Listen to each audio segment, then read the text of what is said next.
नमस्कार। मीटिंग में शामिल होने के लिए आप सभी का धन्यवाद। जैसा कि आप सभी जानते हैं, 22 अप्रैल 2025 को लश्कर ए तैयबा से संबंधित पाकिस्तानी और पाकिस्तान प्रशिक्षित आतंकवादियों ने भारत में जम्मू और कश्मीर के पहलगाम में भारतीय पर्यटकों पर बर्बरतापूर्ण हमला किया।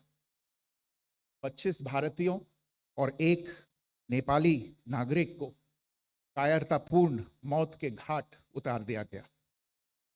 मुंबई के 26 नवंबर 2008 के हमलों के बाद यह भारत में हुई किसी आतंकवादी हमले में मारे गए आम नागरिकों की संख्या की दृष्टि से सबसे गंभीर घटना है। पहलगाम का हमला अत्यधिक बर्बरतापूर्ण था, जिसमें वहां मौजूद लोगों को करीब से और उनके परिवारों के सामने सिर पर गोली मारी गई।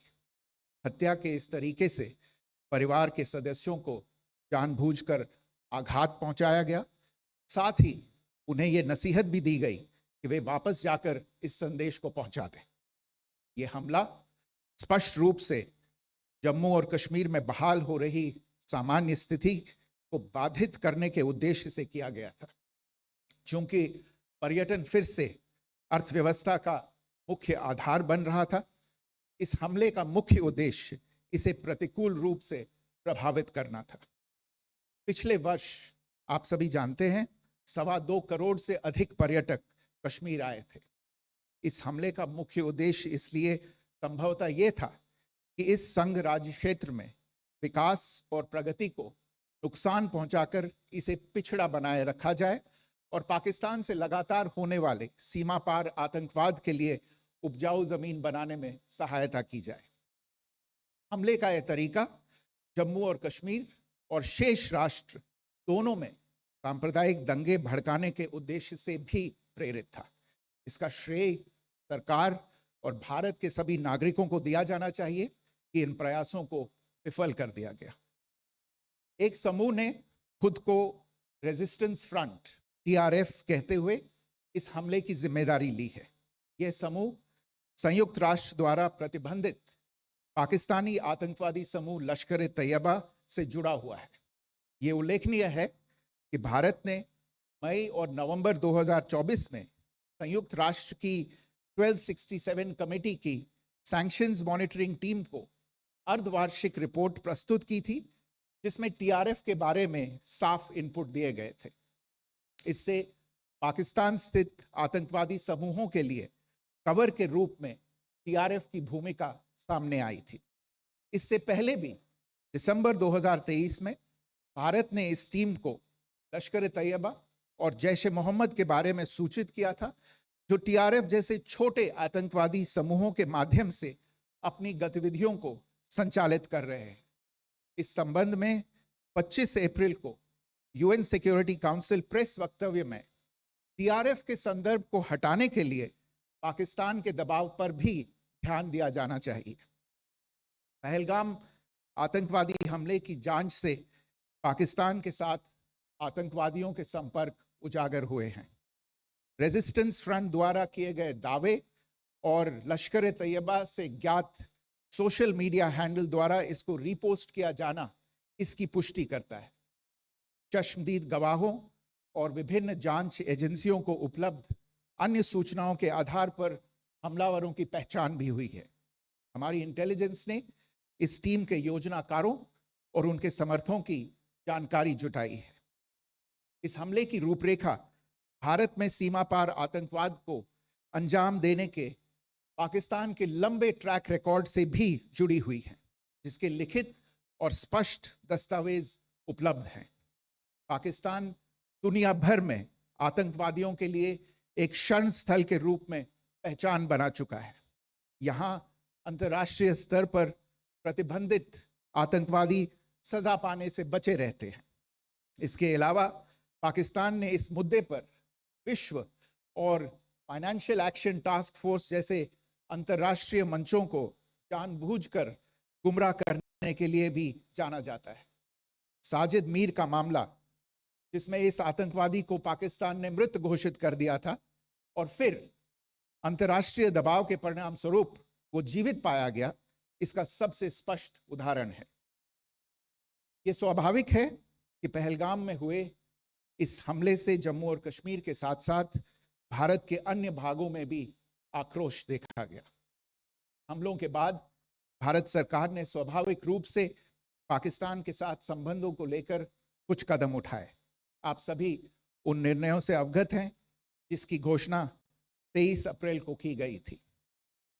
तथापि यह आवश्यक समझा गया कि 22 अप्रैल के हमले के अपराधियों और उनके योजनाकारों को न्याय के कटघरे में लाया जाए। हमलों के एक पखवाड़े के बाद भी पाकिस्तान द्वारा अपने क्षेत्र या अपने नियंत्रण वाले क्षेत्रों में आतंकवादियों की इंफ्रास्ट्रक्चर के विरुद्ध कार्यवाही करने के लिए कोई स्पष्ट कदम नहीं उठाया गया है।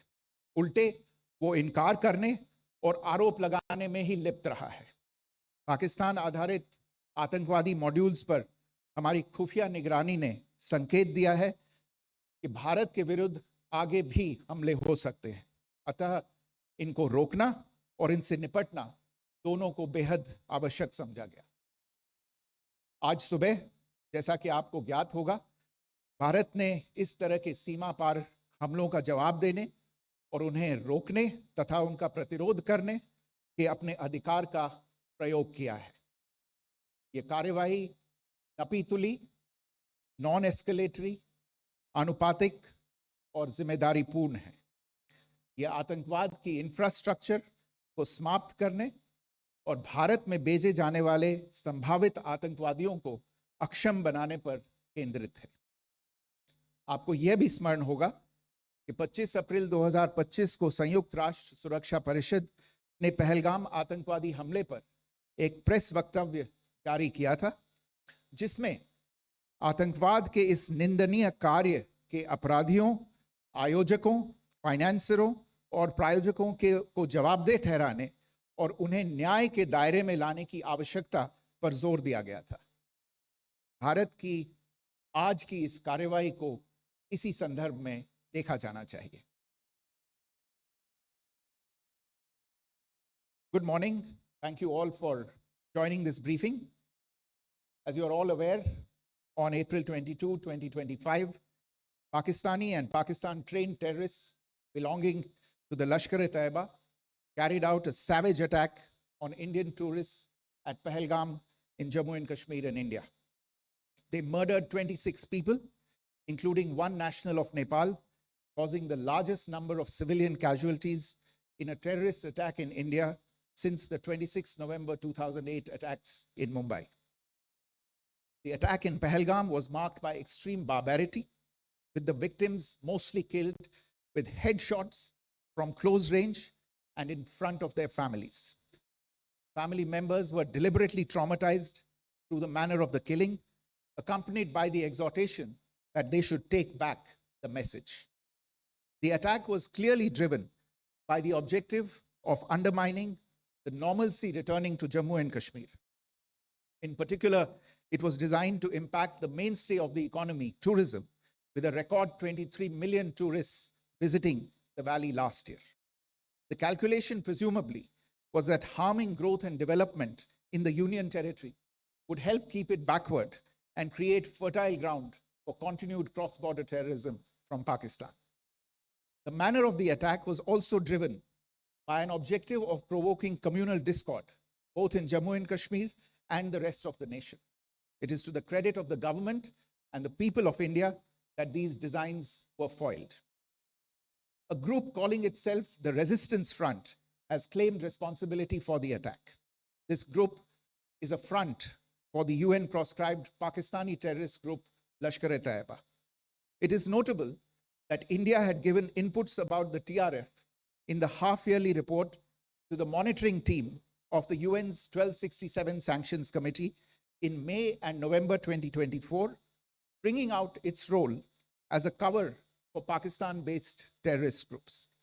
Earlier too, in December 2023, India had informed the monitoring team about Lashkar and Jaish-e-Mohammed operating through small terror groups such as the TRF. Pakistan's pressure to remove references to TRF in the April 25 UN Security Council press statement is notable in this regard. Investigations into the Pahalgam terror attack have brought out the communication notes of terrorists in and to Pakistan. The claims made by the Resistance Front and their reposting by known social media handles of the Lashkar-e-Taiba speak for themselves. Identification of the attackers based on eyewitness accounts as well as other information available to law enforcement agencies has also progressed. Our intelligence has developed an accurate picture of the planners and backers of this team. The features of this attack also tie in with Pakistan's long track record of perpetrating cross-border terrorism in India, which is well documented and beyond question. Pakistan also has a well-deserved reputation as a haven for terrorists from around the world, with internationally proscribed terrorists enjoying impunity there. In addition, Pakistan has been known to willfully mislead the world and international forums, such as the Financial Action Task Force, on this issue. The Sajid Mir case, in which this terrorist was declared dead and then, in response to international pressure, brought back to life, found alive and arrested, is the most glaring example. The latest attack in Pahalgam has understandably generated deep anger in Jammu and Kashmir and in other parts of India. Following the attacks, the government of India naturally responded with a set of initial measures relating to our engagement with Pakistan. You're all aware of the decisions that were announced on the 23rd of April. However, it was deemed essential that the perpetrators and planners of the 22nd April attack be brought to justice. Despite a fortnight having passed since the attacks, there has been no demonstrable step from Pakistan to take action against the terrorist infrastructure on its territory or on territory under its control. Instead, all it has indulged in are denials and allegations. Our intelligence monitoring of Pakistan-based terrorist modules indicated that further attacks against India were impending. There was thus a compulsion both to deter and to preempt. Earlier this morning, as you would be aware, India exercised its right to respond and preempt as well as deter more such cross-border attacks. These actions were measured, non-escalatory, proportionate, and responsible. They focused on dismantling the terrorist infrastructure and disabling terrorists likely to be sent across to India. You would also recall that the Security Council on 25th April 2025 had issued a press statement on the Pahalgam terror attack, underlining, and I quote, the need to hold perpetrators, organizers, financiers, and sponsors of this reprehensible act of terrorism accountable and bring them to justice, unquote. India's latest actions should be seen in this context. Joining me for this briefing on our actions earlier this morning are Colonel Sophia Qureshi and Wing Commander Vyomika Singh. I will request them to share some details regarding Operation Sindoor with all of you.